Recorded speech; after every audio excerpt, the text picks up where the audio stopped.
Olá, turminha, sejam todos bem-vindos. Sou o professor Alex Ferreira, professor de Química da plataforma Gonçalves Dias. Tudo bem, turminha?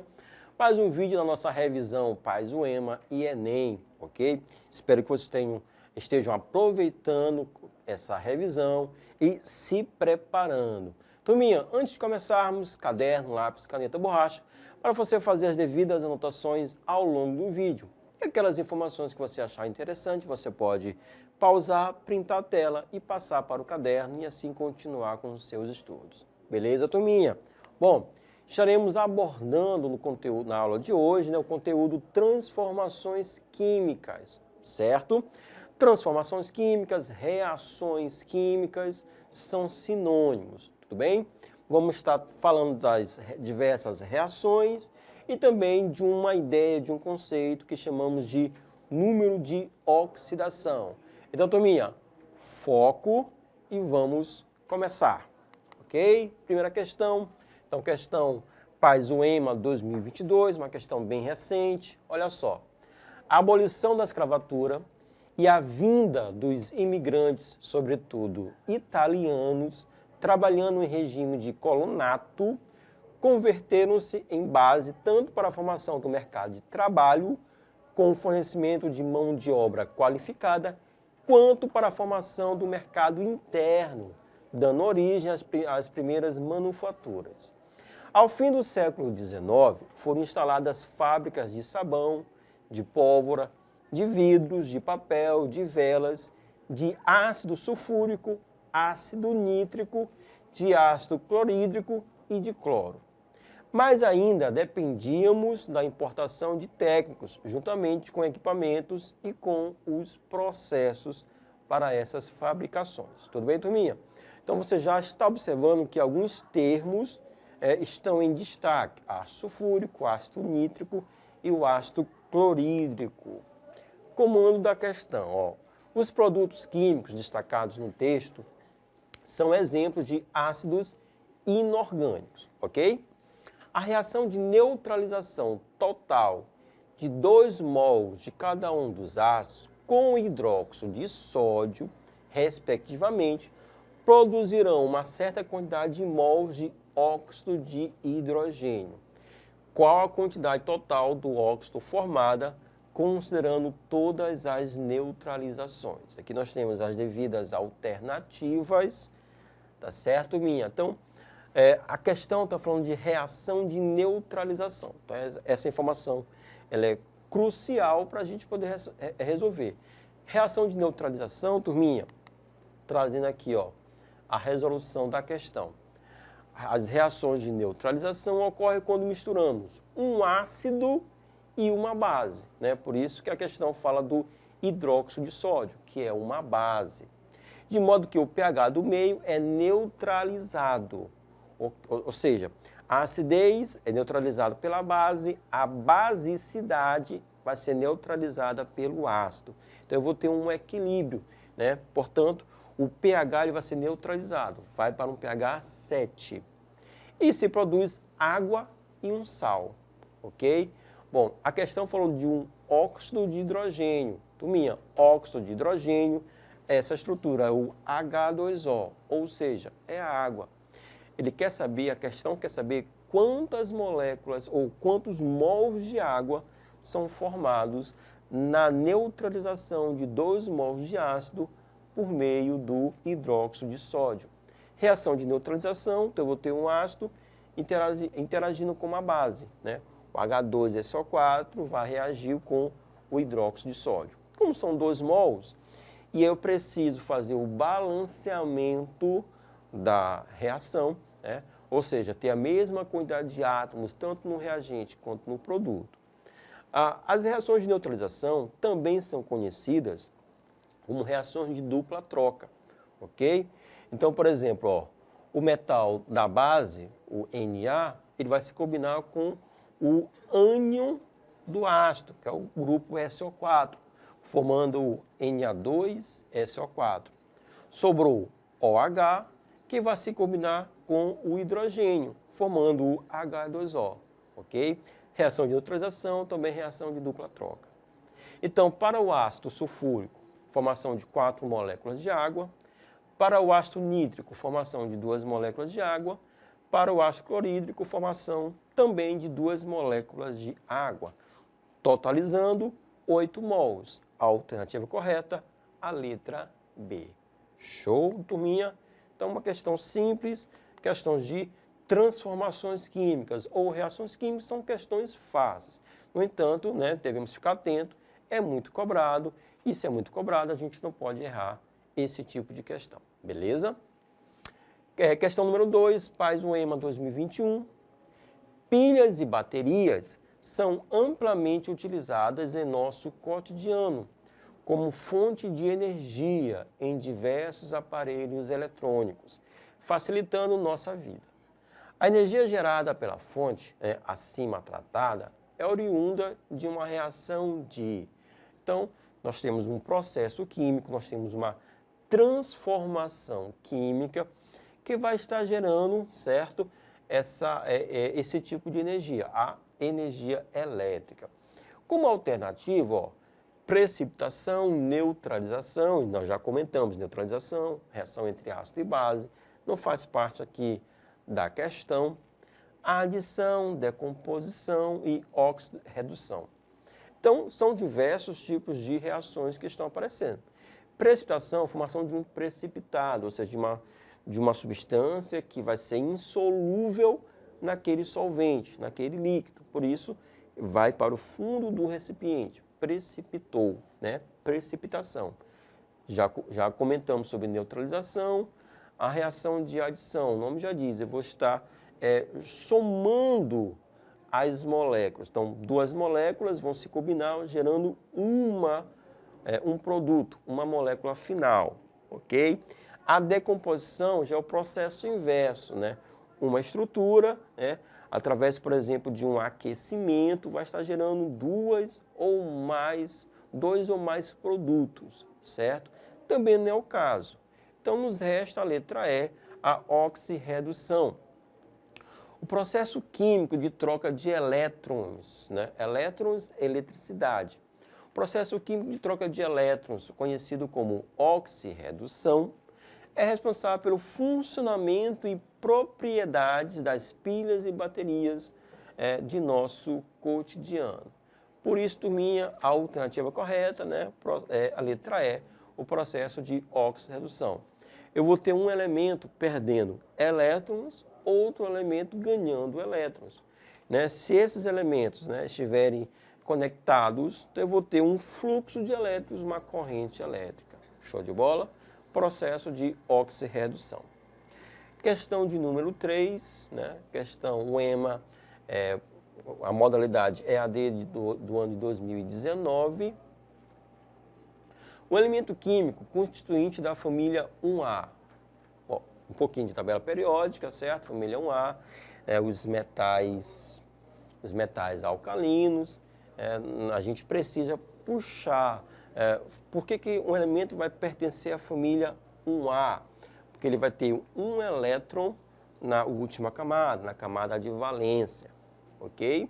Então, o elemento químico constituinte da família 1A, ao reagir na presença de água, produz uma base, seguido do desprendimento do gás hidrogênio e da liberação de calor, mediante, por exemplo, a seguinte reação. Então, aqui eu tenho o Na, que é o elemento sódio, ok? Então, o sódio em presença, tá? Em presença da água, eu vou formar o NaOH, o hidróxido de sódio. Também haverá a formação do H2, o gás hidrogênio, certo? E a liberação de calor. Eu vou perceber que o meio, né, em torno dessa reação, em torno desse processo, né, ele vai ficar quente, vai ter uma elevação da temperatura.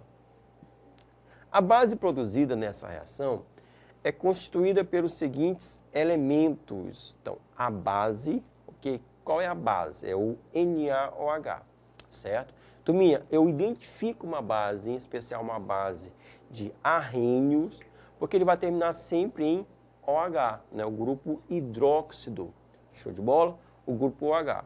Então, NaOH é a base formada por meio dessa reação. Então, ele quer saber quais os elementos, né, que estão presentes. Então, olha só, o NaOH é uma substância composta, então eu tenho aqui, né, mais de um elemento. Então, eu tenho, na verdade, na substância NaOH, eu tenho a presença de 3 elementos. O Na, que é o sódio, beleza? Sódio. E aí, se eu tenho sódio, ok? Então, pode ser letra B, né, a letra C ou a letra E. Aí eu tenho o O, certo? E o H. O O é o elemento oxigênio e o H é o elemento hidrogênio. Então, eu tenho sódio, oxigênio e também o elemento hidrogênio. Show de bola? Então, a alternativa correta, turminha, a letra C, certo? Então, aqui eu tenho uma questão que fala de uma transformação química, certo? Que fala de um processo, de uma reação química.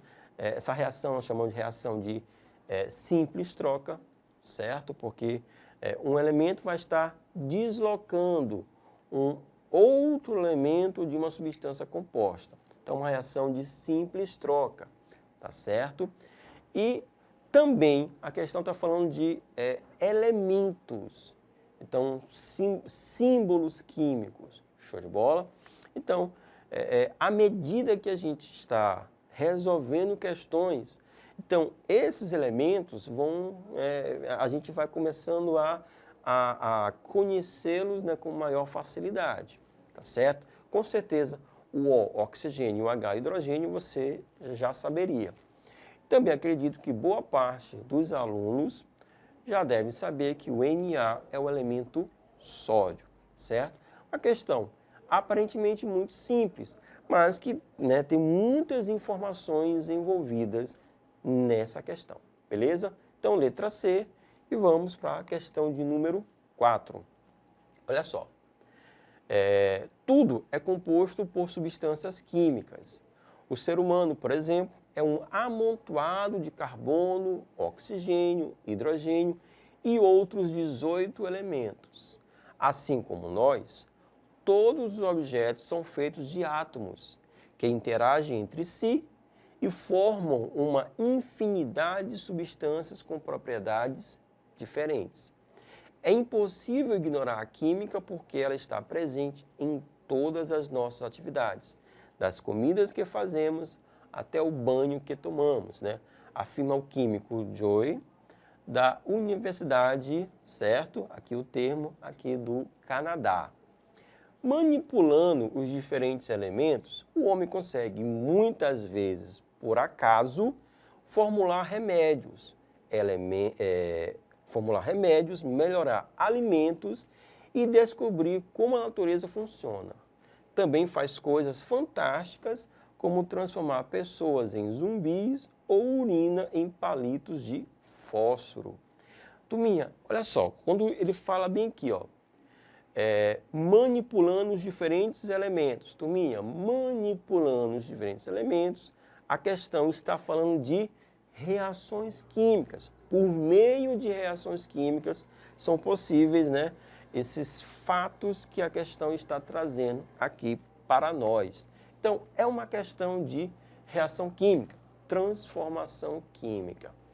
O texto acima faz referência à composição da matéria e sua transformação por meio das diversas reações químicas que ocorrem em nosso dia a dia. Com relação às reações químicas inorgânicas, pode-se afirmar que, reações químicas inorgânicas, porque existem as reações químicas orgânicas, ou seja, formadas pelos compostos orgânicos. E a gente sabe que os compostos orgânicos, eles vão apresentar basicamente o elemento carbono na sua composição. Mas compostos inorgânicos, reações entre ácidos, bases, sais, óxidos, hidretos. Show de bola?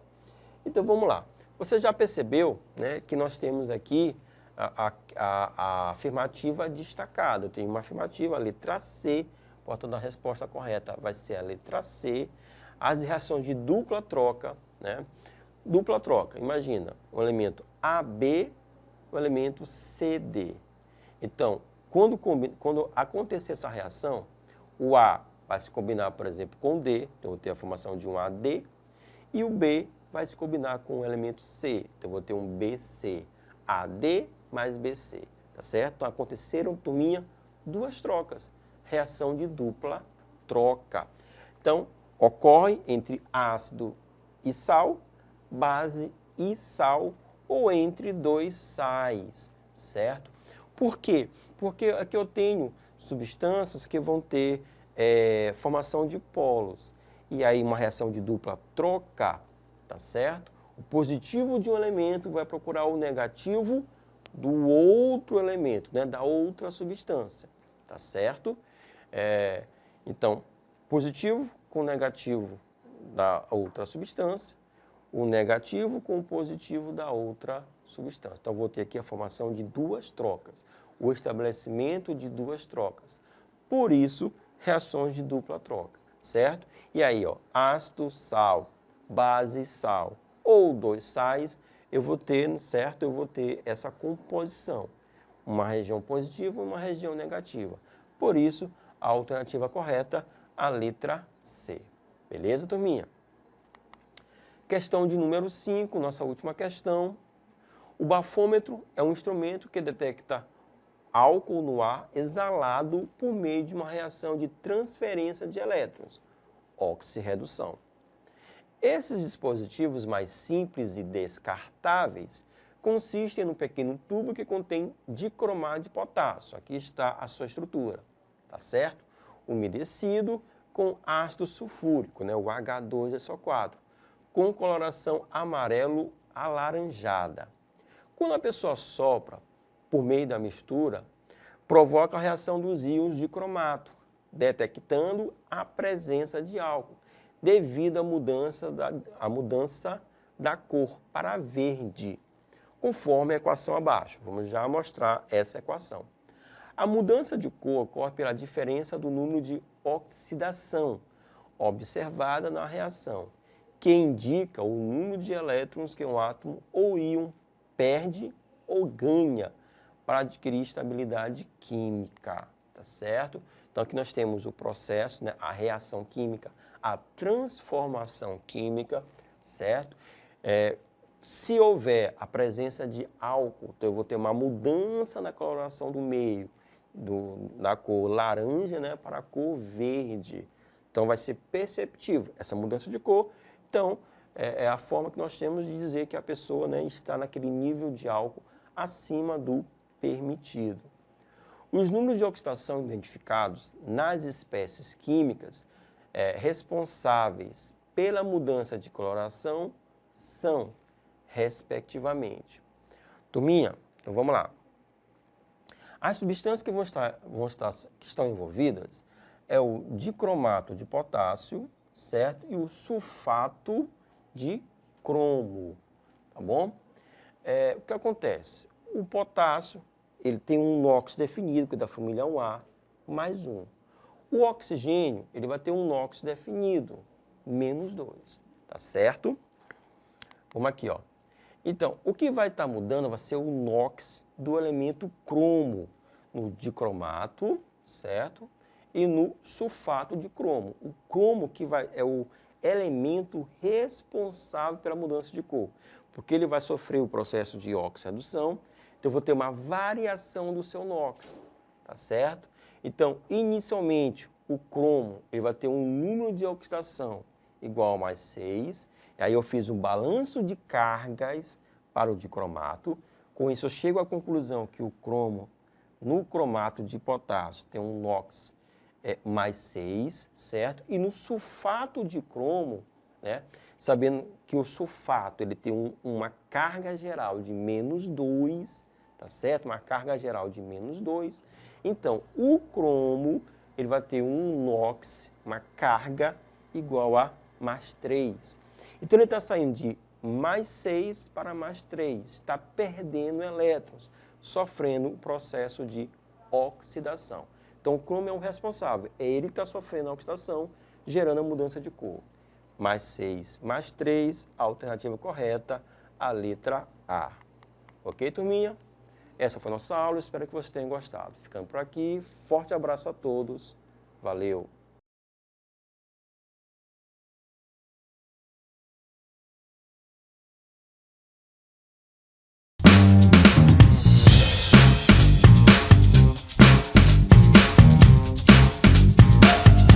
Olá, turma, sejam todos bem-vindos. Sou o professor Alex Ferreira, professor de Química da plataforma Gonçalves Dias. Tudo bem, turminha?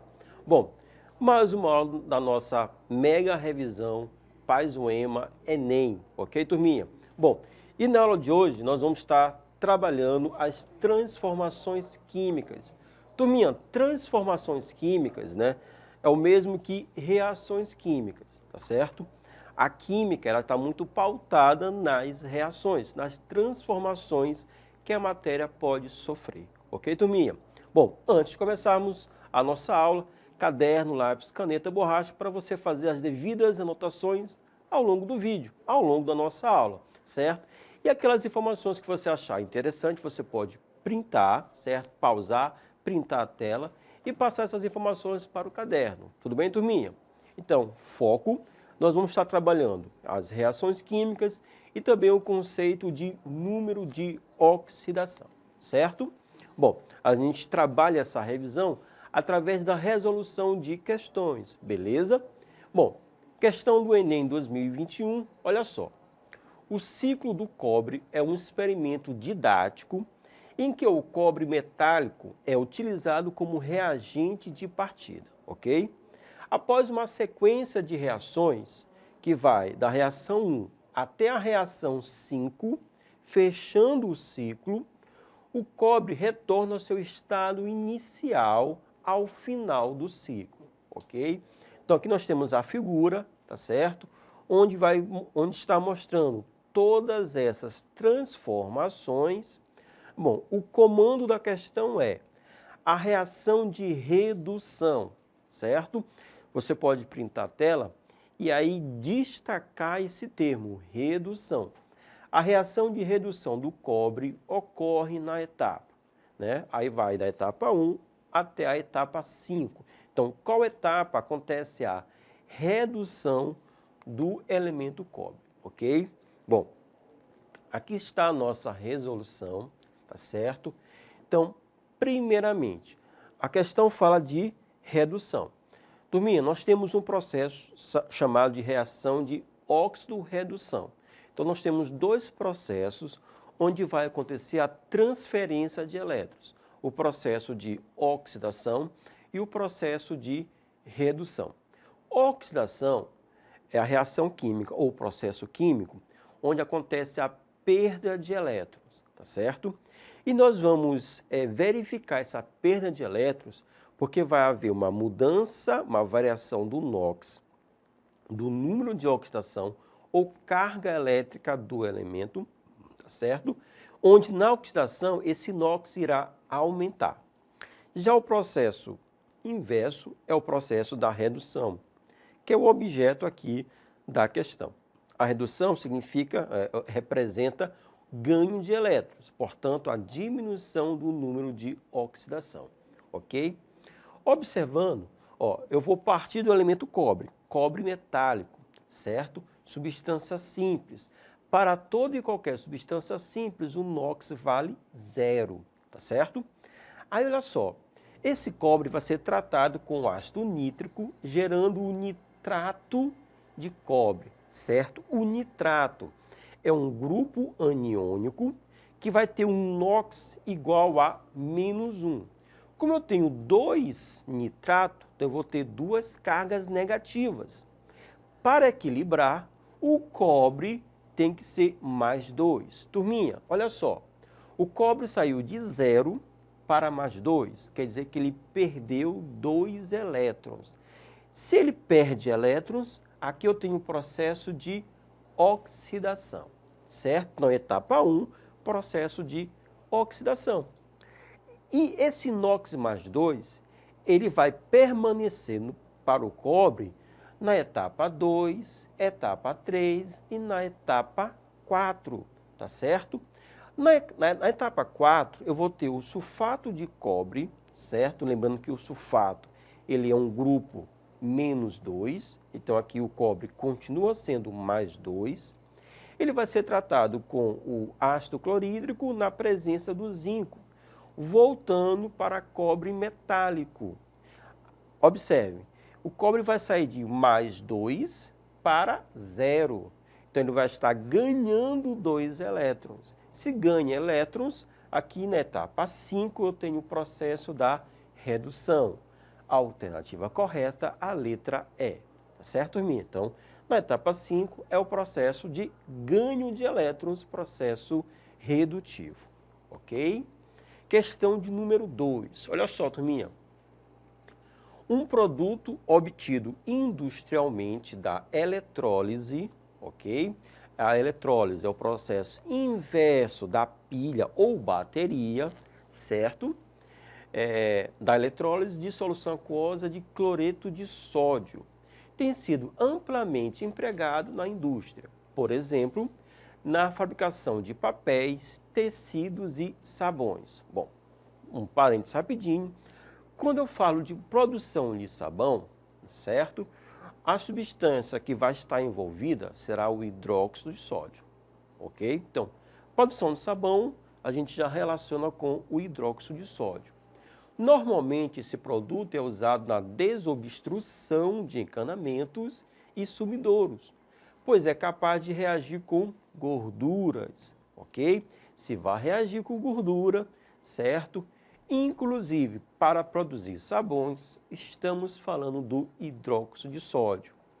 No entanto, a sua manipulação exige cuidados, pois é altamente corrosivo, podendo, em contato com a pele, provocar vermelhidão, irritação ou queimaduras de tecidos vivos. Além disso, se o frasco do produto for abandonado aberto por um longo período de tempo, ele pode absorver CO2, convertendo-se em um sal. Bom, o comando da questão é: esse produto industrial será quem? Cloro molecular, ácido clorídrico, ácido sulfúrico, hidróxido de sódio, carbonato de sódio. Turminha, bom, pelo enunciado da questão, sem precisar puxar muitas informações, a gente já consegue definir o hidróxido de sódio. Porque falou em sabão, falou que reage com gordura, certo? Então, estamos falando do hidróxido de sódio. No entanto, né, vamos trabalhar essa resolução, né, através do conceito da eletrólise. Reação química de eletrólise. A eletrólise é uma reação química não espontânea, ok? Porque a reação espontânea é o processo que ocorre nas pilhas e baterias. Então, uma reação química não espontânea, que envolve uma reação de óxido-redução, transferência de elétrons, a qual é provocada por uma corrente elétrica. A reação só ocorre porque está havendo uma corrente elétrica. Bom, turminha, olha só. Então, nós estamos falando da dissolução do cloreto de sódio, tá certo? Que é o NaCl. Esse NaCl vai estar dissolvido na água. Então, aqui nós temos o sal, né, dissolvido na água. Então, se nós temos um sal, nós vamos ter dois íons, o íon sódio e o íon cloreto. A água também se dissocia em hidrogênio, H+, e hidróxido, OH-, ok? Bom, aí nós temos, nós temos uma reação de eletrólise, então eu vou ter um polo positivo, o ânodo, um polo negativo, o cátodo, tá ok, turminha? Bom, o que vai acontecer? Nós vamos ter uma prioridade da descarga, ou seja, de estar puxando aqueles íons. Então, para os cátions, ok? A prioridade vai ser, primeiramente, do menos prioritário para o mais prioritário. Então, elementos da família 1A, 2A, o alumínio, o hidrogênio e os demais cátions. Então, aqui, o prioritário, família 1A, ok? Então, e para os ânions? Oxigenados, hidroxilas e os demais ânions, tá certo? Então, turminha, nós vamos estar puxando no cátodo o hidrogênio, certo? E no ânodo o cloro. Vai sobrar quem? Se nós vamos estar retirando o hidrogênio e o cloro, vai sobrar o sódio e o hidróxido. A combinação do sódio com hidróxido, o hidróxido de sódio. Então, a alternativa correta vai ser a letra D. Show de bola? Terceira questão. Então, Enem 2020, olha só. Nos dias atuais, o amplo uso de objetos de plástico gera bastante lixo que muitas vezes é eliminado pela população por meio da queima. Esse procedimento ele é prejudicial ao meio ambiente por lançar substâncias poluentes. Para constatar esse problema, um estudante analisou a decomposição térmica do policloreto de vinila, que nós conhecemos como PVC, um tipo de plástico cuja estrutura é representada na figura. Observe aqui a figura, a fórmula estrutural do PVC, o policloreto de vinila. Turminha, quais são as substâncias que a gente vai identificar? Hidrogênio, carbono e o elemento cloro, ok? É importante essa observação, por quê? Porque vai acontecer uma decomposição térmica dessa substância. E aí essa decomposição vai estar lançando vapores, gases, ok? Para realizar esse experimento, o estudante colocou uma amostra de filme de PVC em um tubo de ensaio e o aqueceu, promovendo a decomposição térmica. Houve a liberação majoritária de um gás diatômico, primeira informação importante para a resolução, gás diatômico heteronuclear, que foi recolhido em um recipiente acoplado ao tubo de ensaio. Esse gás, quando borbulhado em solução alcalina diluída, mais outra informação importante, contendo indicador ácido-base, alterou a cor da solução.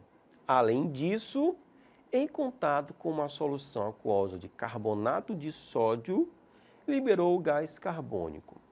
Qual foi o gás liberado majoritariamente na decomposição térmica desse tipo de plástico? Aqui nós temos as alternativas, tudo bem, turminha? Então vamos lá. Nós temos duas informações muito importantes. Nós temos uma substância diatômica heteronuclear. Diatômica nós vamos ter dois átomos, tá certo? Se nós temos dois átomos, nós podemos eliminar a alternativa D, porque na letra D nós temos uma substância que apresenta três átomos, triatômica, ok? E outra informação, heteronuclear. Então nós vamos ter dois elementos diferentes, dois núcleos diferentes, ok? Podemos eliminar, portanto, a letra A, a letra B, certo? E também nós podemos eliminar, já eliminamos a letra D. A e B porque nós temos átomos iguais, homonuclear. Ficamos com a letra C e a letra E. Outra informação que a questão trouxe é que ele muda a coloração de uma solução alcalina. Bom, alcalina, solução básica, vai alterar, vai mexer numa solução básica, uma solução ácida, uma substância ácida.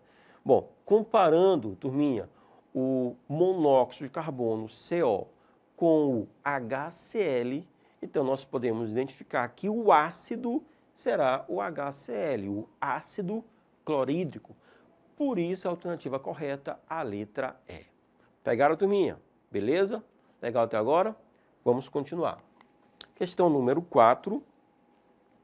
A presença de substâncias ricas em enxofre, como a pirita, o sulfeto de ferro, em áreas de mineração, provoca um dos mais preocupantes impactos causados pela exploração dos recursos naturais da crosta terrestre. Em contato com oxigênio atmosférico, o sulfeto sofre oxidação em diversas etapas até formar a solução aquosa conhecida como drenagem ácida de Minas, de acordo com a equação química descrita. Então, aqui nós temos a reação desse processo. E quando falou em drenagem ácida, porque o produto, ou um dos produtos, nós temos a formação do ácido sulfúrico, beleza?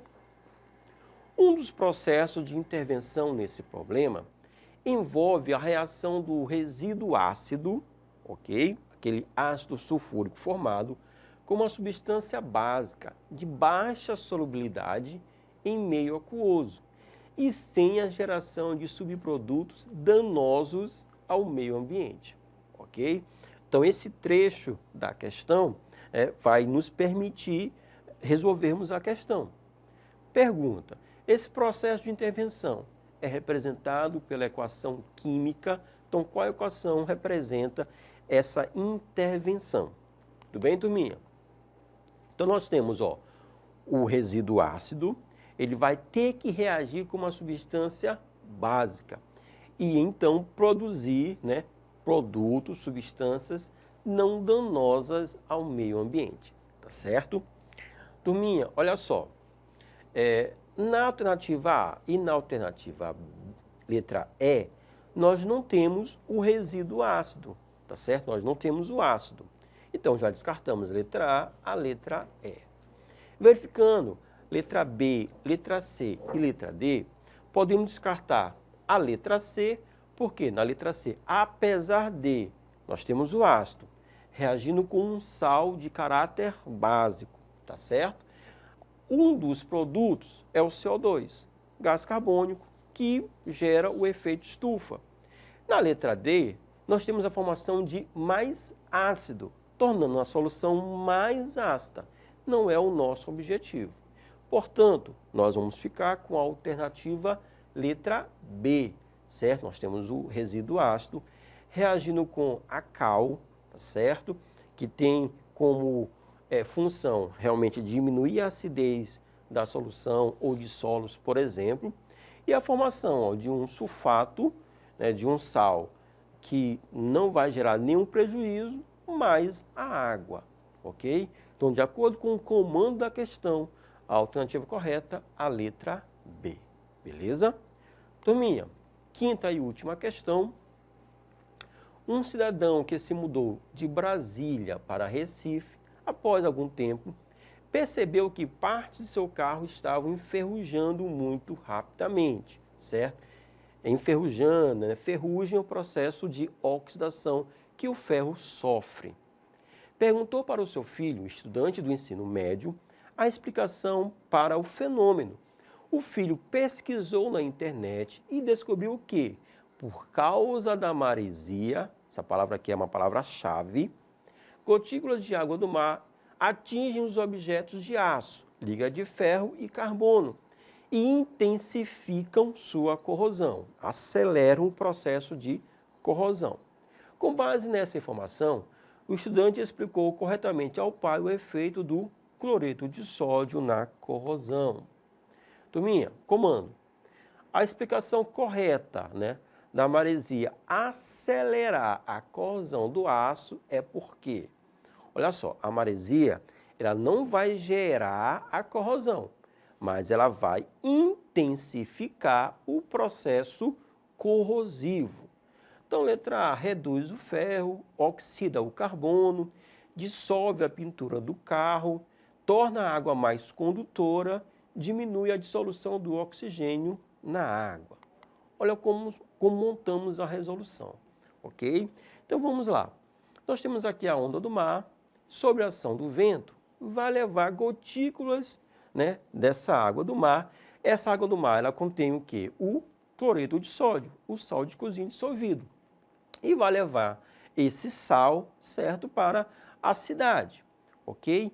O sal ele vai aumentar a condutibilidade elétrica, certo?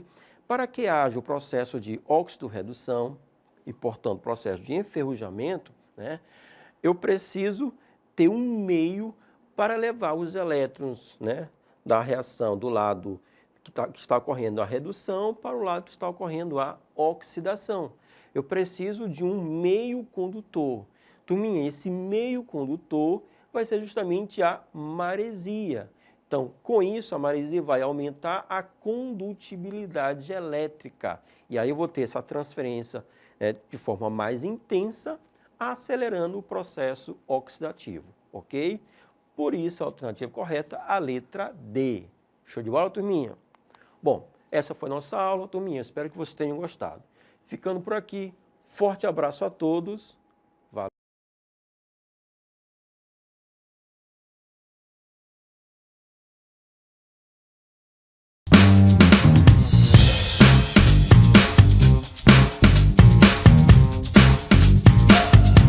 Olá, turma, aqui é o professor Maroni Beckman, professor de matemática da Rede Estadual de Ensino do Maranhão e da plataforma Gonçalves Dias. Estamos aqui com vocês para iniciar nossa mega revisão Paz o Enem, preparar aquela galera da terceira série que está aí com foco em fazer a prova do Enem no final do ano, da UEMA também. Então a gente está aqui preparando, galera da plataforma aqui Gonçalves Dias, preparando uma revisão bacana, massa, para que vocês possam se dar bem nessa prova, porque a gente está junto com vocês nessa jornada, tá? Então a gente vai escolher aqui questões da UEMA e do Enem para a gente revisar. Essa primeira parte de matemática a gente vai revisar sobre triângulos, tá? Tudo sobre triângulos. Ah, professor, o que cai sobre triângulos nas provas? Pode cair razões trigonométricas, pode cair teorema de Pitágoras, pode cair questões de semelhança de triângulo, área de triângulo, o próprio triângulo equilátero. Então, tudo que tem a ver com triângulo, a gente vai falar nessa primeira parte. Cai muitas questões da UEMA e do Enem que abordam esse assunto, galera. Então, é um assunto que vocês devem ter uma atenção especial. Para isso, a gente vai dar aqui fazer aqui vários vídeos aqui para vocês sobre esse assunto, tá? Então, papel e caneta na mão e vem comigo. Primeira questão, galera, uma questãozinha da UEMA. Uma peça triangular medindo 10 metros, 8 metros e 6 metros, feita de chapa uniforme, será içada por um guindaste por apenas um único ponto de contato, conforme a figura a seguir. As distâncias D1 e D2 em metros do ponto de içamento em relação aos menores lados desse triângulo, para que a peça seja içada exatamente pelo ponto de encontro das três medianas iguais a... Beleza, turminha? Então vamos para cá. Olha só, galera. Vamos prestar bem atenção no detalhe. Aqui eu tenho a peça, né? E essa peça ela vai ser içada, uma informação importante, no ponto de encontro das medianas. Esse valor aqui, que é o baricentro da figura, tá? Que ele é o centro de massa. Então, aqui você tem a distância desse ponto de encontro até esse lado aqui, que ele chamou de D1. E ele quer também esse valor, que é do ponto de encontro das medianas até esse lado, que é o outro cateto, certo? Então, ele quer saber quanto equivale esse valor D1 e D2. Turminha, veja só. Beleza, algumas coisas a gente tem que saber, tá? Já vai anotando. Quando você tem esse ponto de encontro das medianas, tá? Cada mediana aqui, ó, ela vai dividir esse triângulo em 3 triângulos iguais, de igual área. Então perceba que eu tenho esse triângulo aqui, ó, esse outro triângulo aqui e esse outro triângulo aqui. Eu vou chamar esse aqui de triângulo 1 e vou chamar esse aqui de triângulo 2. E aqui o triângulo 3. São 3 triângulos de mesma área.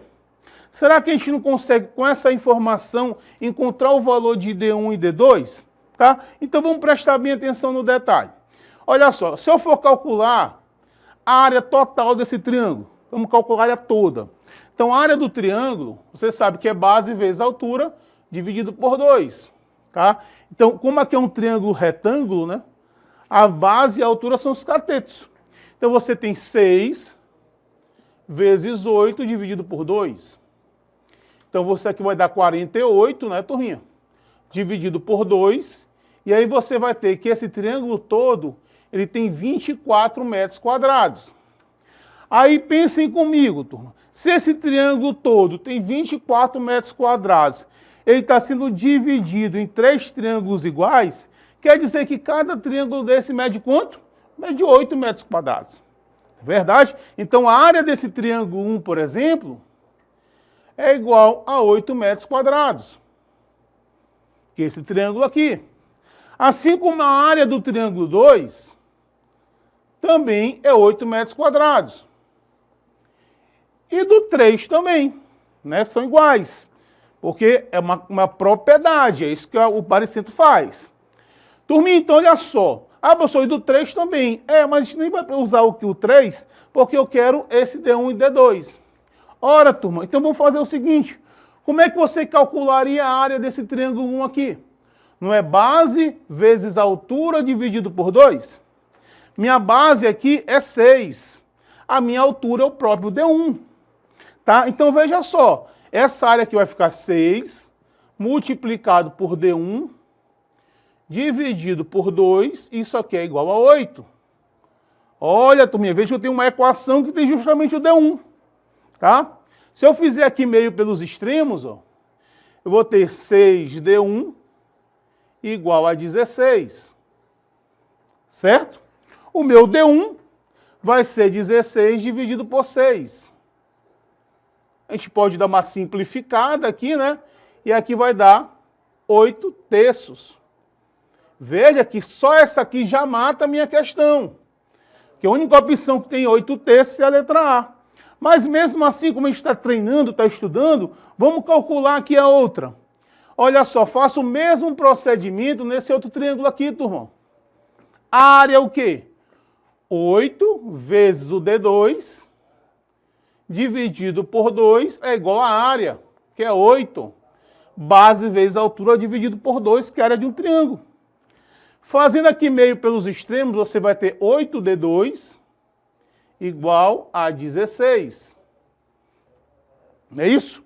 E aí, o que acontece? D2 é igual a 16 dividido por 8. Você vai ter que esse D2 é igual a 2. Certo? E aí matou a nossa questãozinha, né? A resposta correta é o quê? Letra A. Então, preste atenção nas informações que a gente deu aqui em relação ao baricentro. Toda vez que o encontro das medianas vai dividir um triângulo em 3 triângulos iguais. Então, uma propriedade importante para a gente saber, para a gente conhecer. Beleza, turminha? Massa! Vamos agora para uma questão do Enem, sobre triângulo também, turma. Vamos lá.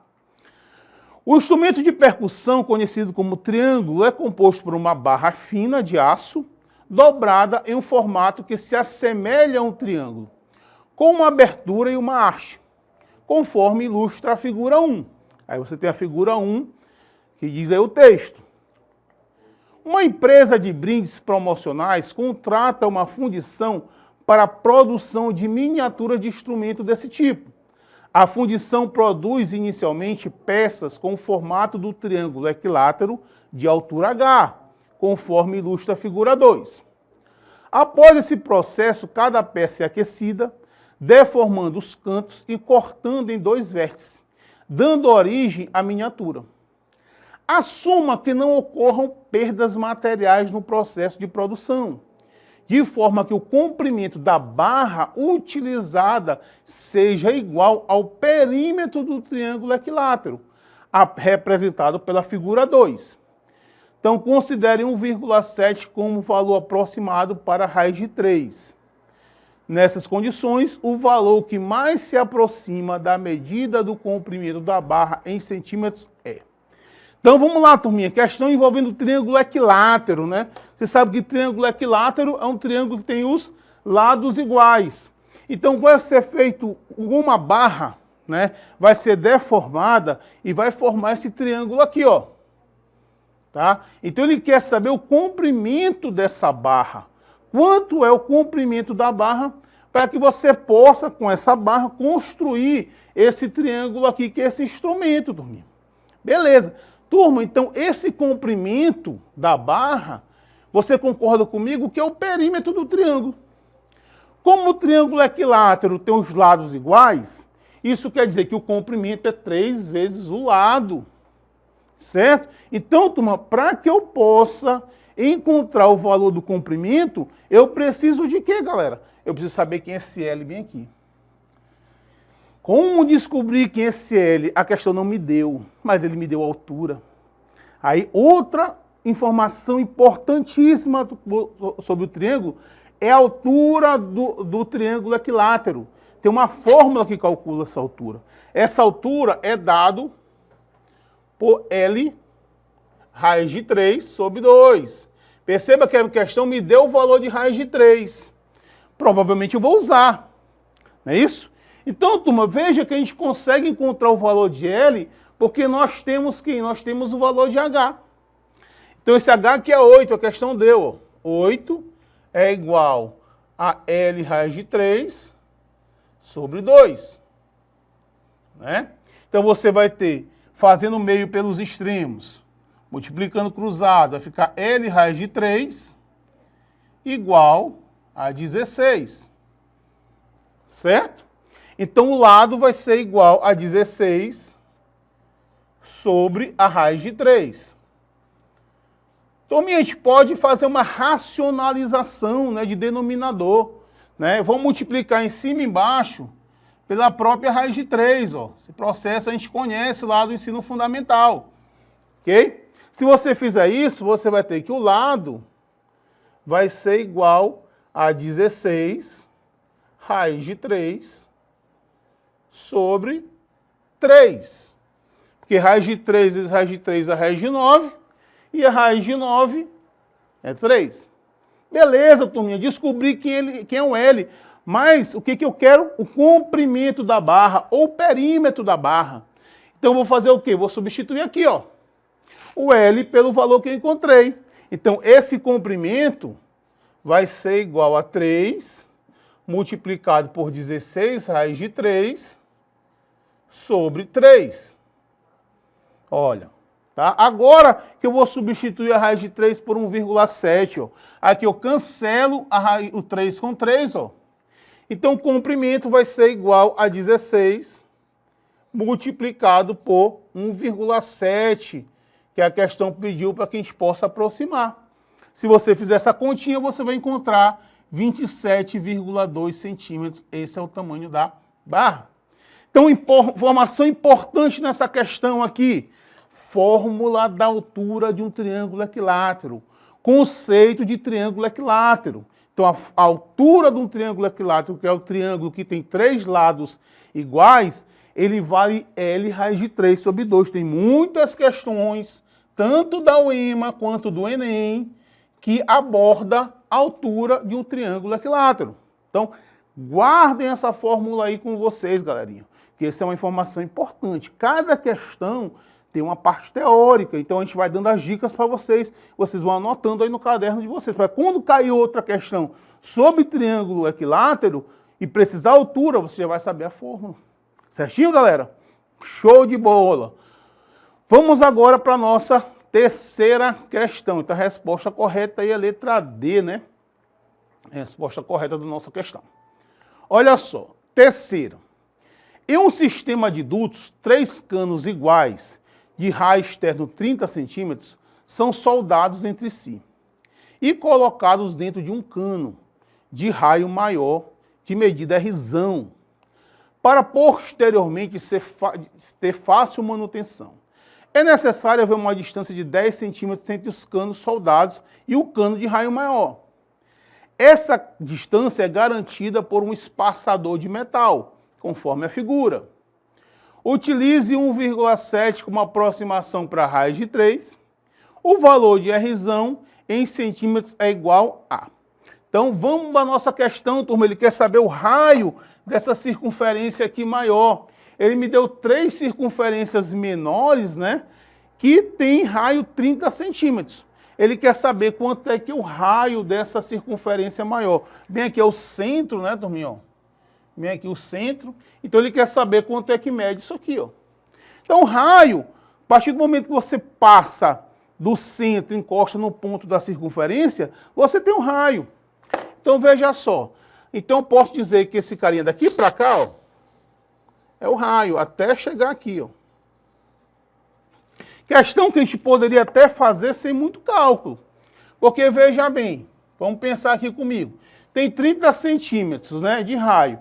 Então esse pedacinho aqui é 10. Beleza? Esse pedaço aqui, que é raio também, vale 30. Não é isso? Esse pedacinho aqui, ó, vale 30. Só faltou, turminha, só faltou esse carinha bem aqui, ó, esse pedacinho daqui, ó. Ou seja, isso aí vai ser menos de 5 centímetros. Então, se você pensar aqui, você já tem 70, ó. Então, a gente poderia fazer marcar essa opção, a letra C, 74, esse pedacinho aqui, ele teria no máximo 74 centímetros. Certo? Ah, professor, posso responder questão assim do Enem? Claro! Você olha a situação, não está errado. Você está fazendo uma aproximação muito próxima mesmo daquilo que é na realidade. Então, se você não sabe a fórmula, não conseguiu uma outra maneira de calcular mesmo, você analisa.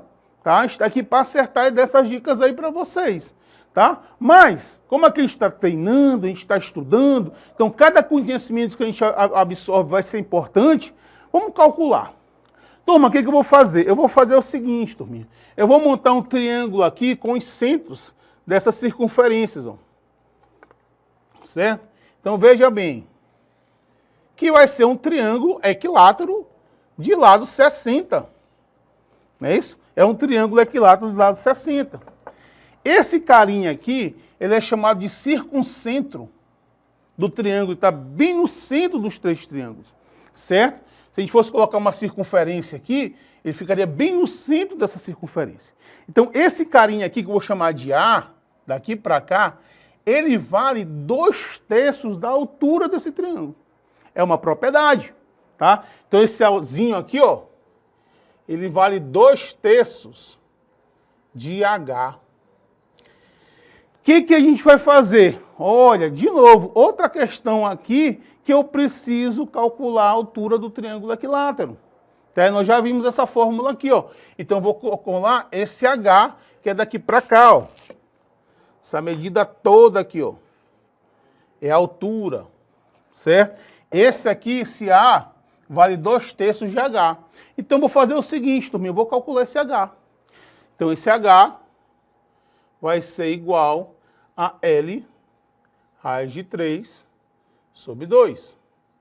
O lado, turma, é 60, né, turminha? Porque daqui para cá é 30, né? Isso aqui é raio, isso aqui é raio também. Então, o lado desse triângulo aqui, ó, é de 60 centímetros. Beleza? Então, vai ficar H igual a 60 vezes 1,7, que é a raiz de 3, que ele pediu para considerar, dividido por 2. Então, você tem que a altura é igual a 30, vocês dividir aqui 60 por 2, né? Dá 30, multiplicado por 1,7. Certo, turminha?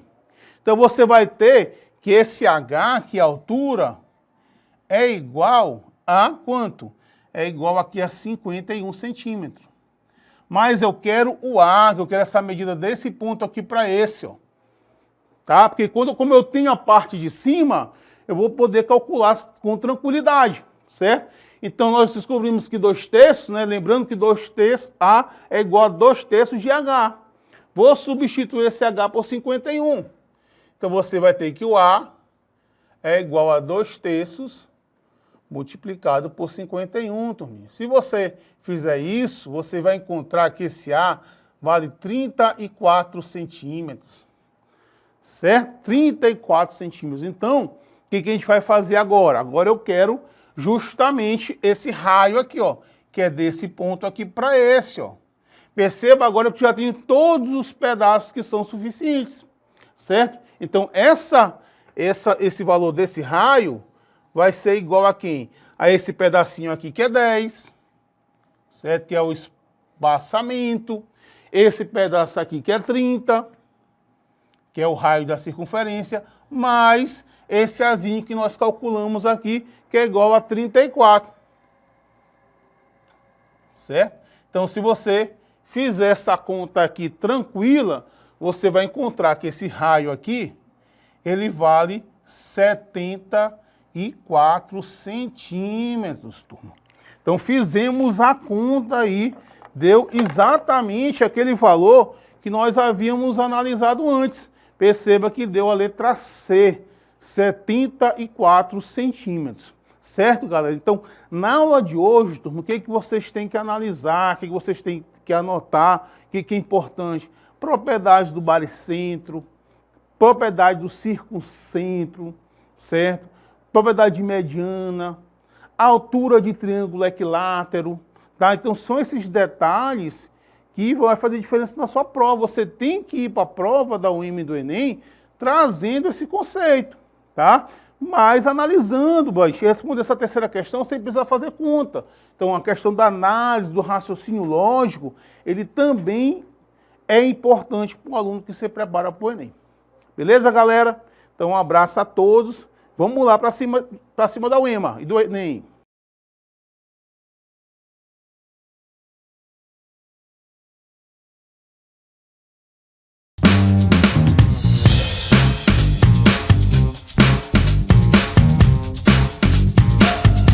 Olá pessoal, aqui é o professor Maroni Beckman, professor da plataforma Gonçalves Dias, da Rede Estadual de Ensino do Maranhão. Está aqui com vocês para fazer uma mega revisão, né? PAS, UEMA, Enem, tá? Para você da terceira série que está se preparando aí para a prova do Enem e da prova da UEMA. A galera da plataforma está preparando uma revisão aqui com muito carinho, com os assuntos que mais caem nessas provas, para você não perder tempo, né? E estar junto com vocês, a gente sabe que vocês têm um foco de ano que vem estar na universidade, vai ser uma felicidade muito grande para a gente vê-los vocês na UEMA, na UFMA, nas universidades do Brasil. Então a gente está aqui com essa parceria, né, fazendo um trabalho especial para vocês, tá? De matemática, galera, a gente está vendo triângulos, né? Tudo sobre triângulos, questões que envolvem triângulos nas questões da UEMA e nas questões do Enem também, certo? Questões que são parecidas, questões que já caíram em provas anteriores, né, revisando um pouco do conceito, né, ao longo das questões. Então é importante que você anotem, se a gente dá uma dica de conceito, uma fórmula, uma propriedade, você anota, né, e vai estudar esse conteúdo depois, revisar também. Beleza, galerinha? Então vamos para a primeira questão, uma questão de Enem, que envolve aí razões trigonométricas, né, seno, cosseno, tangente, tá? Envolve também a questão de semelhança. Então, essas questões vão envolver esses conceitos. Primeiro, a inclinação de uma rampa é calculada da seguinte maneira. Para cada metro medido na horizontal, mede-se x centímetros na vertical. Diz-se, nesse caso, que a rampa tem inclinação x%, conforme exemplo na figura. Então, você vê na figura um triângulo retângulo, né, 20 centímetros de altura e 1 metro. Então, você tem uma inclinação aí de 20%, certo? Beleza. A figura apresenta um projeto de uma rampa de acesso a uma garagem residencial, cuja base mede 2 metros, situada 2 metros abaixo do nível da rua, tem 8 metros de comprimento. Beleza? Depois de projetada a rampa, o responsável pela obra foi informado de que as normas técnicas do município onde ela está localizada exigem que a inclinação máxima de uma rampa de acesso a uma garagem residencial seja 20%. Se a rampa projetada tiver inclinação superior a 20%, o nível da garagem deve ser alterada para diminuir o percentual de inclinação, mantendo o comprimento da rampa. Para atender às normas técnicas do município, o nível da garagem deverá ser elevado em 40 centímetros, elevado em 50 centímetros, mantido no mesmo nível, rebaixado em 40 centímetros ou rebaixado em 50 centímetros. Certo, turminha? Então vamos lá. Olha, a inclinação da rampa é dado você, um triângulo retângulo, você dividindo aqui os catetos, né? Certo? Então, a garagem, ela foi projetada, né, com 2 metros de altura e 8 metros de comprimento. Só que o responsável da obra foi informado, olha, a inclinação máxima tem que ser de 20%. Se essa inclinação for diferente de 20%, ele tem que ser alterado. Só que ele vai alterar só no nível, ele falou para manter o comprimento, né, turma? Então, turma, a primeira coisa que a gente vai fazer é saber se essa rampa ela está ou não está na norma. Será que está uma inclinação aí de 20%? Então vamos fazer a conta, né? Aqui eu tenho 2 metros, né? Aqui o meu cateto, o outro tem 8, né? Então você vai dividir, né, os dois catetos, dividir 2 por 8. Ó. Se você fizer a divisão de 2 por 8, você vai encontrar 0,25. Ora, turma, 0,25, né? Para você transformar em percentual, multiplica por 100, né? Então você tem uma inclinação de 25%. 25%. Então está fora da norma. Então a letra C já não é. Não posso manter o mesmo nível. Tá? Então já pode cortar. E o que a gente vai fazer, turma? Olha, veja bem, eu tenho, para que esse resultado aqui seja menor, eu tenho que diminuir esse numerador. Não pode ser 2. Eu tenho que diminuir, ó. Eu tenho que fazer com que essa rampa fique só daqui para cá, ó. Então o que acontece? Esse pedacinho que eu vou elevar, ó, já vai ser elevação, vou ter que subir o nível. Esse tracejado é onde tem que ficar. Certo? Então, o que vai acontecer? Se esse pedaço vale X, que é o tanto que eu vou elevar, tem que saber quanto é esse cara, esse pedaço aqui vai ficar 2 menos X, né? Quer dizer, essa parte aqui vai ficar 2 menos X, ó. Que é desse ponto A até esse ponto B, ó. Então, a nossa nova rampa, ela vai ficar assim, ó. Certo? E quando eu dividir 2 menos x por 8, que é daqui para cá, eu vou manter o comprimento, essa divisão tem que dar o quê, turma? Tem que dar 20%. Ou seja, 2 menos x dividido por 8, isso aqui tem que dar 0,20, que é justamente o 20%, que é a inclinação máxima. Tá? Então, quando eu tirar esse pedacinho e dividir o cateto, essa divisão tem que dar 0,20, porque é a norma. Então vamos ver, fazendo essas contas aqui, virou uma proporçãozinha, você faz o produto dos meios pelos extremos, eu vou encontrar 2 menos x igual a 1,6. Né? Aí eu vou ter menos x igual a 1,6 menos 2. Certo? Aí eu vou ter que menos x vai ser igual a menos 0,40 metros. Né? Se eu multiplicar por menos 1, né, você vai encontrar que esse valor de x é igual a 0,40 metros. Ou, se você quiser transformar para centímetro, porque a resposta do exercício está em centímetro, tu multiplica por 100, você vai ter que esse x aqui é 40 centímetros. Ó. Então, turma, qual é a resposta da questão? Eu vou ter que elevar em 40 centímetros o nível da minha rampa. Certo? Então, resposta correta aí é a letra A de amor. Beleza, galerinha? Show de bola. Vamos para a segunda questão, uma questão envolvendo semelhança de triângulos. Né? Olha só, a rampa de um hospital tem em sua parte mais elevada uma altura de 2,2 metros. Um paciente, ao caminhar sobre a rampa, percebe que se deslocou 3,2 metros e alcançou uma altura de 0,8 metros. Tá? A distância em metros que o paciente ainda deve caminhar para atingir o ponto mais alto da rampa é 1,16, 3 metros, 5,4, 5,6 ou 7,04. Certo? Galera, a questão assim é bem importante que você faça o desenho. Às vezes a questão traz o desenho, às vezes não traz. Se não trouxer, você faz o esquema do que ele está falando aí. É uma questão que todos os dados aí são importantes. Ela nem contextualizou, nem contou história, né? Ao Enem, geralmente conta uma historinha e tal. Mas aí não, ele foi direto nos comandos. Então o que acontece? Ele tem uma rampa, tá aqui uma rampa, de altura máxima 2,2. Está aqui a rampa. A altura máxima é 2,2. Uma pessoa começou a caminhar sobre a rampa. Caminhou aqui sobre a rampa e chegou nesse ponto bem aqui, ó. Quando ele chegou nesse ponto, ele observou que ele estava a uma altura de 0,8 metros. Certo? Aí o que acontece? Ele quer saber na questão quanto é que ele tem que caminhar para que ele chegue no topo da rampa. Olha, turma, perceba o que acontece. Essa aqui, a altura, ela é perpendicular. A rampa aqui também é. Ó. O que acontece? Você tem dois triângulos. Você tem um triângulozinho menor e você tem um triângulo aqui maior.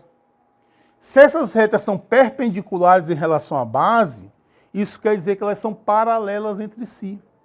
E existe uma propriedade de semelhança que quando você tem uma reta paralela a um dos lados de um triângulo, o triângulo formado é semelhante ao outro. Os lados são proporcionais. Você pode armar proporções com os lados. Então, esse triângulo menorzinho aqui, ó, ele vai ter aqui 3,2 e 0,8. Certo? Já esse triângulo maior, inteiro, ele vai ter o quê? 3,2 mais x e a altura 2,2. Olha só. Como esses dois triângulos são semelhantes, a razão entre os seus lados correspondentes é igual. Se eu fizer uma razão de 3,2 sobre 0,8, esse valor tem que ser igual à razão desses dois lados aqui também. Então, como os triângulos são semelhantes, eu posso armar uma proporção com a medida dos seus lados, galera. Então, vai ficar assim, ó. O que nós vamos ter aqui? Olha, 3,2 está para 0,8, assim como 3,2 mais x está para 2,2. Para facilitar a minha conta, turminha, eu posso dar uma simplificada nisso aqui, ó. Até eu vou trazer para cá, ó. O 3,2 sobre 0,8, eu posso escrever de que forma? 32 sobre 8. Certo? Tirar essa vírgula, se estivesse multiplicando por 10 em cima e embaixo. E aqui eu posso simplificar por 8, ó, que eu vou ter 4 sobre 1, ficar número inteiro, fica mais fácil, né, de você trabalhar com eles. Então você vai ter, ó, 4 está para 1, assim como 3,2 mais x está para 2,2, turminha, olha. Aí é só fazer conta, né, resolver essa equaçãozinha. Vamos fazer aqui produto dos meios pelos extremos, né? Então vou ter 3,2 mais x igual a 8,8, né? Que é a multiplicação de 4 por 2,2. Então esse x vai ser igual a 8,8 menos 3,2. Se você fizer essa continha básica, você vai encontrar que esse x vai ser igual a 5,6 metros. Então, ele tem que caminhar para chegar ao topo da rampa, 5,6 metros de altura. Certo, galera? Então, questão envolvendo semelhança de triângulo. Fique essa informação, ó. Se você tem um triângulo desse aqui, retângulo ou não, se você tem uma reta que é paralela a esse lado, os triângulos formados são triângulos semelhantes, os lados são proporcionais, você vai poder armar proporções com os lados desses triângulos, desde que você pegue os lados correspondentes. Perceba que eu peguei os lados que estão na mesma posição. Isso é importante, tá? Belezinha? Show de bola! Vamos para mais uma questão também que envolve semelhança de triângulo e até uma outra propriedade em relação à semelhança, né? Então anotem aí, fiquem pegando essas dicas que é importante, turminha. Questão 3. Em canteiros de obra de construção civil, é comum perceber trabalhadores realizando medidas de comprimento e de ângulos e fazendo marcações por onde a obra deve começar ou se erguer. Em um desses canteiros foram feitas algumas marcas no chão plano. Foi possível perceber que, das 6 estacas colocadas, 3 eram vestes de um triângulo retângulo, e as outras 3 eram os pontos médios dos lados desse triângulo, conforme pode ser visto na figura, em que as estacas foram indicadas por letras. A região demarcada ABMN deveria ser calçada com concreto. Nessas condições, a área a ser calçada corresponde à mesma área do triângulo AMC, à mesma área do triângulo BNC, a metade da área formada pelo triângulo ABC, o dobro da área do triângulo MNC ou triplo da área do triângulo MNC, tá? Então, vem comigo para a resolução dessa questão, né? Então, olha só, ele falou que ele colocou aqui estacas, né? Que essas estacas são vértices de triângulos, né? E ele falou, turminha, uma coisa importante também, aí você tem que grifar essas informações, que essa estaca aqui é um ponto médio. O que é ponto médio, galera? É o ponto que está no meio, né? Ponto médio é autoexplicativo, né? É o ponto que está no meio, certo? Beleza. Então ele faz uma relação, ele quer que você estabeleça, a partir dessas informações, uma relação dessa área que eu achurei aqui, que na questão está em cinza, e a área de alguns triângulos aqui, certo? Olha só, Tom, primeiro, será que esses triângulos são semelhantes? Você tem uma questão parecida com isso aqui, ó. Será que esse triângulozinho aqui, ó, ele é semelhante a esse outro aqui? É, turminha, sabe por que é? Porque esse cara aqui é ponto médio. Se esse cara aqui é ponto médio, quer dizer que esse lado aqui, ó, AC, ele vai ser o dobro do MC. Né? Por quê? Porque ele é ponto médio. Então, se você tem dois lados que são proporcionais de um triângulo, quer dizer que eles são semelhantes. Tá? Então, essa informação desse N aqui ser ponto médio, ela é importante, porque você pode dizer que o triângulo ABC, que é esse triângulo maior, ele é semelhante, esse tiozinho aqui é um sinal de semelhança, ao triângulo MNC. Turma, e você também vai saber qual é essa razão de semelhança. Pessoal, o que é a razão de semelhança? É a relação entre os lados. A gente não falou que esse lado AC é o dobro desse lado MC? Então a razão de semelhança é 2. Se eu fizer esse lado aqui sobre esse, você vai ter 2. Quer dizer, esse triângulo aqui, o lado dele, é o dobro do outro. Isso é chamado razão de semelhança. Então, se eu fizer uma razão entre a área do ABC sobre a área do MNC, essa razão vai ser 2. Aliás, nem área, é só os lados, a medida dos lados, né? A área é outra coisa. A razão entre a medida dos lados, que é a razão de semelhança, ele vale 2, porque um lado é o dobro do outro. Certo? Turma, aí sim, se você tem aqui, se o lado é igual a M é igual a 2, aí a razão entre as áreas vai ser 4. Vai ser 4. Porque vai ser o lado ao quadrado. Então a razão de semelhança é 2, a razão entre as áreas é 4. Se a razão de semelhança fosse 3, a razão entre as áreas seria 9. Se a razão fosse 5, a razão entre as áreas seria 9. Essa seria 25. Pessoal, por que o senhor está falando de área aqui? Porque ele quer uma relação entre as áreas. Tá? Se você fizer isso aqui, ó, você encontra que a área do triângulo ABC é igual a 4 vezes a área do MNC. Fazendo aqui meio pelos extremos. Tudo bem, professor, mas onde o senhor quer chegar? Porque na questão, você encontrou aí uma relação entre as áreas do triângulo maior e do triângulo menor. Só que na questão, ele quer uma razão entre essa área aqui, que vai ser colocada concreto.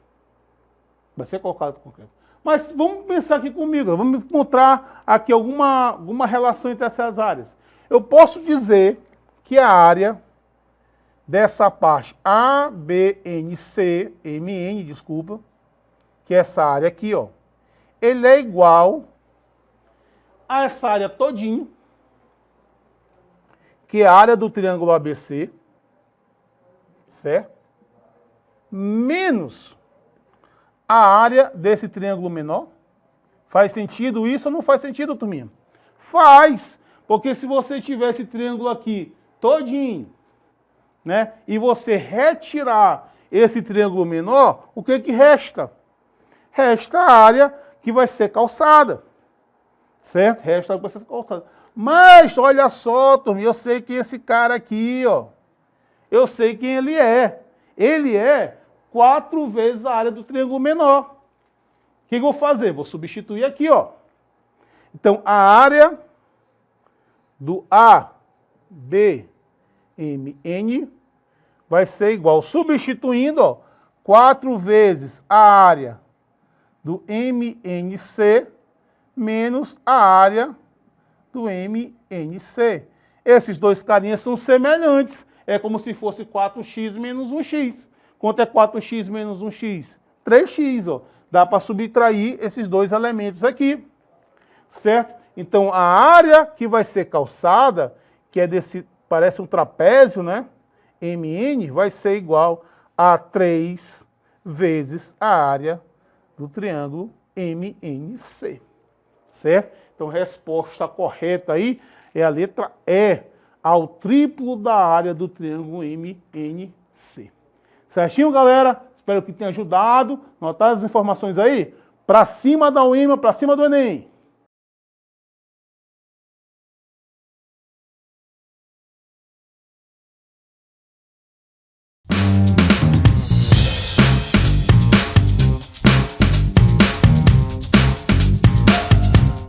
Fala galerinha, tudo bem com vocês? Guilherme Campos aqui, professor de Educação Física da Rede Estadual do Maranhão. E nessa aula de hoje, nosso preparatório aqui, Paz UEMA Enem, nós iremos dar continuidade aos nossos estudos sobre as unidades temáticas. Já falei para vocês sobre os conceitos que existem dentro da educação física, alguns conceitos, né, na verdade. Falei para vocês sobre a unidade temática, jogo, falei sobre os esportes. Na aula passada nós falamos sobre as lutas e hoje eu vou trazer aqui um pouquinho sobre as danças e vai ficar pendente para a nossa próxima aula, Práticas Corporais de Aventura. Dança é a unidade temática da educação física? Sim. Está dentro da educação física? Sim. E como é que surgiu a dança? Vamos aqui. Origem da dança. A dança é uma das formas de expressão mais antiga usada pelos humanos. Seus primeiros registros remontam à pré-história, mais especificamente ao período paleolítico, também conhecido como Idade das Pedras. Por volta do ano 9.000 anos antes de Cristo, os seres humanos já dançavam. Professor, esses seres humanos já dançavam, eles dançavam ao som de quê? Como é que esses humanos pré-históricos já dançavam? Com o som da natureza, palmas das mãos, batidas do coração. Tudo isso gerava uma certa sonoridade e o homem se movimentava. Mas ele se movimentava em que aspecto? Com o quê? Pensando o quê? Bem aqui, ó. Ritual para garantir proteção. Ele dançava imaginava-se que dançando ele ia estar ali homenageando os seus deuses, iria estar trazendo sua proteção. Consequentemente, pela sua sobrevivência. Dança da chuva, dança do sol, dança para Deus tal. Era assim que funcionava. A música, sons da natureza, palma das mãos, batidas do coração. E o homem dançava. Nós temos isso em pinturas rupestres, que demonstram aqui os indivíduos de mãos dadas em círculo dançando.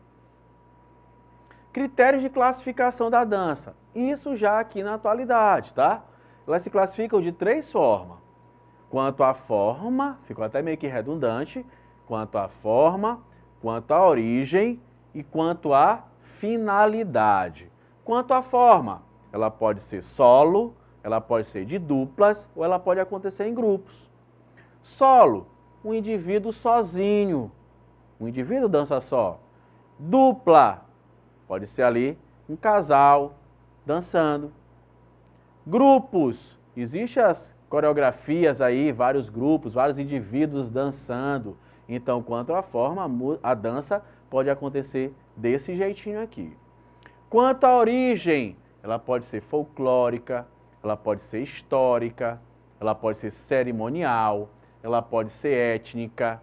Nosso estado, Maranhão, é rico de danças folclóricas. Nós estamos no mês de agosto, mas passou-se aí mês de junho, estendido até julho. Nós passamos aí 2 anos de pandemia e o pessoal estava com saudade do período de São João. O São João esse ano durou 2 meses. Então nós tivemos lá o Bumba Meu Boi, o Cacuriá, o tambor de crioula. Todas essas são manifestações folclóricas do nosso estado. Surgidas aqui, faz parte do nosso folclore, faz parte da nossa cultura. Só acontece aqui.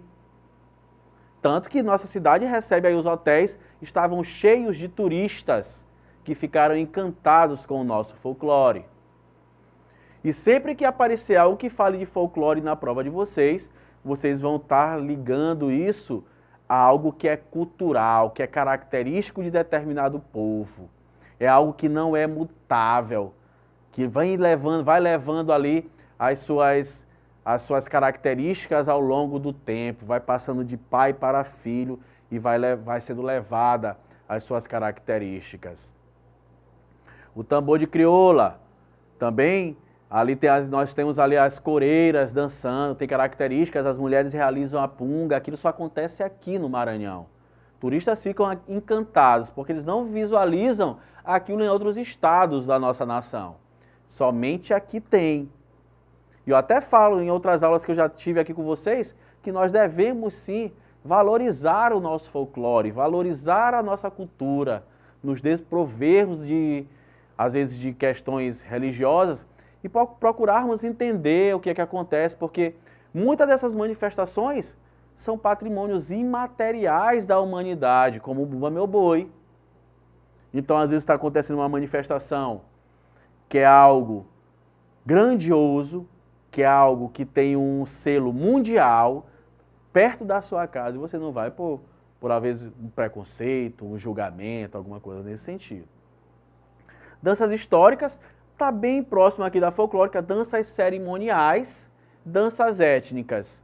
Étnicas, a etnia de um povo, as danças indígenas. Então, toda tem as suas características, tá?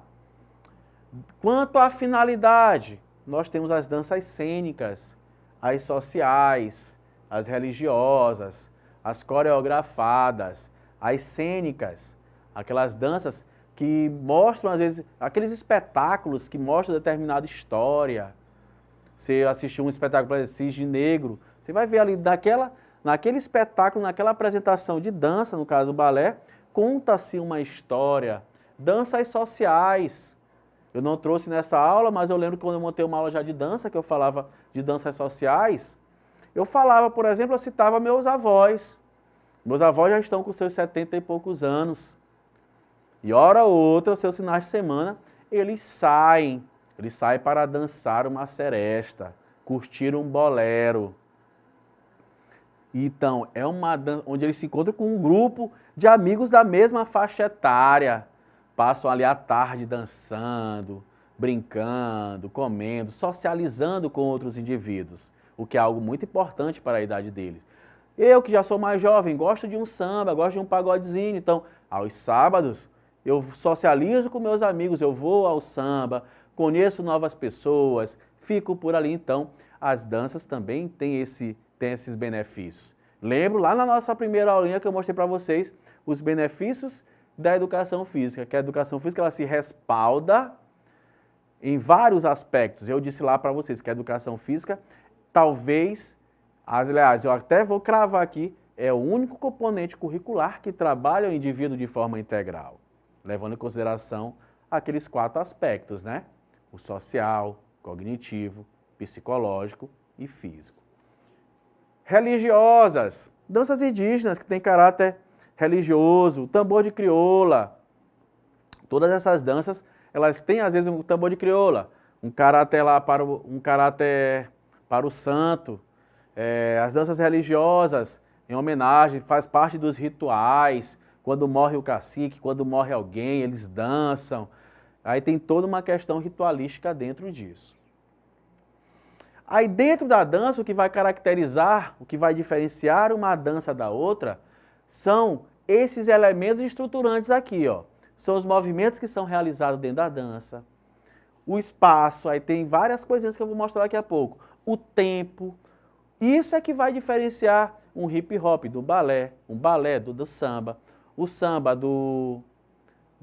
da valsa. E a diferenciação ela acontece dentro desses elementos estruturantes aqui.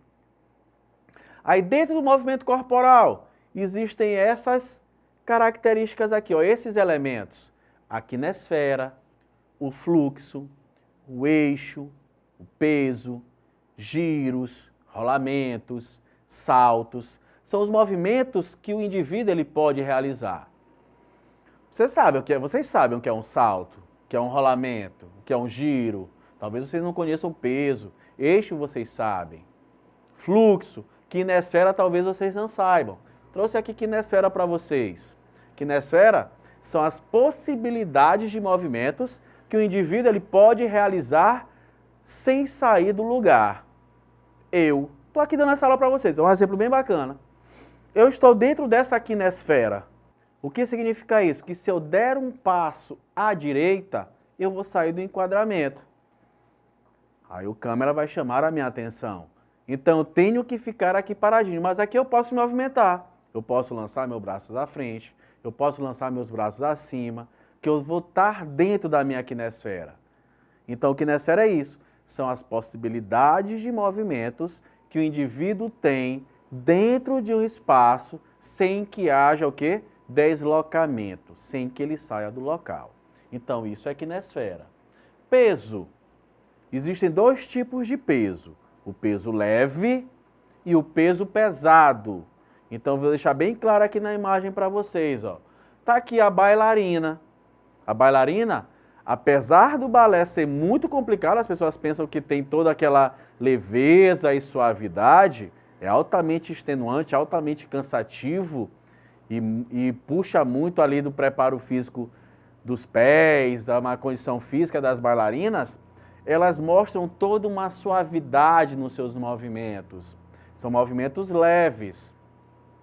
E nós temos o peso pesado. O peso pesado aqui é a equipe neozelandesa de rugby. Eles jogam e antes deles jogarem, eles fazem essa dança. Dança que mostra o quê? É a haka, para mostrar uma certa predominância sobre o adversário. Faz parte da história desse país. Quando eles iam guerrear, eles faziam esses movimentos. Eles vêm com as passadas pesadas, batendo no peito, esbravejando, mostrando a língua, gritando. Então, aqui é peso pesado, tá? Peso leve, suavidade dos movimentos. Peso pesado é quando aqueles movimentos são bem marcados. As passadas, tudo eles mostram ali com muita força, muita intensidade. Em relação ao espaço, nós temos os níveis, os deslocamentos, as dimensões e a direção. Quanto ao espaço, ó, níveis, de modo geral, são movimentos possíveis do corpo, utilizando os espaços acima da cabeça, na altura da cintura ou abaixo dela. Aí tá aqui, pessoal, ó. Aqui vocês acham que é o quê? Nível baixo ou nível alto? Nível baixo, tá abaixo da linha da cintura. Aqui essa bailarina que tá aqui acima, tá o quê? Nível alto. Então tem a ver com se está abaixo ou acima da linha da cintura.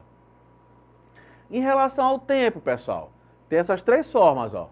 Pode ser rápido, controlado ou lento. Rápido, controlado ou lento. Tem a ver com a velocidade na qual é executada a dança. Tá aqui, ó, ritmo rápido, quando mantém a sua aceleração constante, ou um ritmo rápido, sem alterações. Coloco aqui uma passista de uma escola de samba. Quando elas entram lá na avenida para desfilar, é o ritmo altamente acelerado, ritmo rápido. As mídias e as redes sociais, em relação às danças, pessoal, ó, olha o que acontece. Quem nunca viu alguém fazendo a famosa dança do TikTok? Por aí, nos últimos tempos, os desafios de dança alcançaram uma visibilidade tremenda nas redes sociais. São poucos segundos de coreografia, uma música popular e um boom. Sucesso na certa. Então, o TikTok tem ajudado bastante nessa expansão da dança, nesse crescimento da dança. As mídias, as redes sociais têm colaborado muito com essa questão do dançar. Mesmo que hajam os críticos, olha só que hoje em dia acontece vários memes, né? Uma quadrilha, o indivíduo está dançando quadrilha daquele jeito. Um samba, o cara está dançando do mesmo jeito com aqueles passinhos do TikTok, que não são mais nem esses aqui. São outros que tem na atualidade, vocês devem conhecer. Mas ajudou na expansão desse movimento do dançar, né? Ajudou bastante, contribuiu bastante com que a dança ela pudesse chegar e vários indivíduos pudessem dançar, que é o mais importante de tudo. É o indivíduo dançar, porque o movimento ele vai gerar um maior gasto calórico e vai gerar benefícios para a saúde do indivíduo. A ideia principal da educação física. Tanto que essa expansão, ela ela ocasionou uma certa visibilidade, uma modalidade para ela se tornar olímpica. Ela tem que ter essa certa visibilidade, ela tem que ter público, tem que ter plateia, porque os Jogos Olímpicos, eles visam sim retorno financeiro do que está sendo apresentado. Que o break dance, ele vai fazer parte dos próximos Jogos Olímpicos agora, na França em 2024. Então, ó, diversos profissionais são defensores da plataforma e avaliam positivamente o uso como possibilidade de democratizar a dança. Mas aqui existe uma preocupação desse movimento do breakdance fazer parte dos Jogos Olímpicos. Porque existe aquela galera, digamos assim, que são mais raiz, galera das antigas, eles acham que com o breakdance tornando uma modalidade olímpica, vai perder a sua essência, vai perder ali o que é a sua essência real. E vai entrar naquele movimento que é o movimento da esportivização. E às vezes esse processo de esportivização, nós já vimos na nossa aula de esporte, que é um processo excludente. Professor, e qual é a ideia principal do breakdance, digamos para essa galera que o senhor falou aí, que é raiz? O que que eles combatem, o que que eles querem, o que que eles acreditam dentro do breakdance?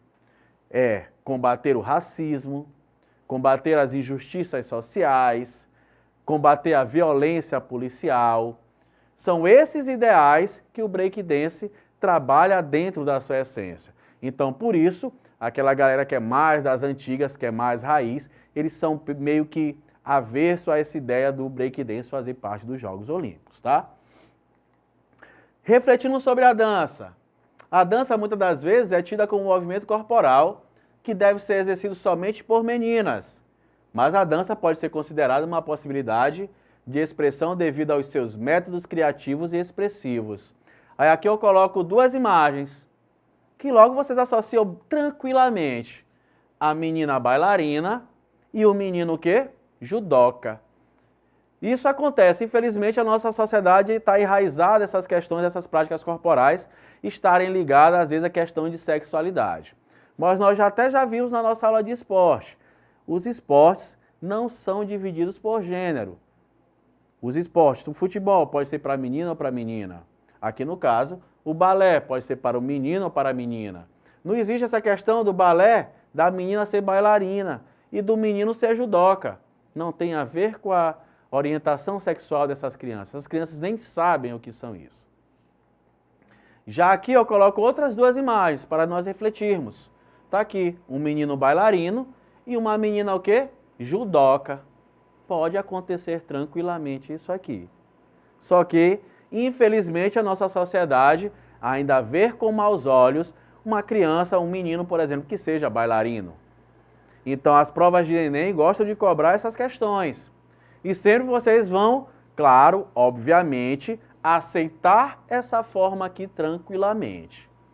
Vocês nunca irão olhar para uma imagem como essa, julgando ou com certo preconceito, porque você vai errar a questão. E se você olhar julgando, sendo preconceituoso, você tem que rever um pouquinho dos seus conceitos. Aí eu sugiro para você assistir a aula de Sociologia do professor Rafael, que você vai entender isso aqui um pouquinho melhor.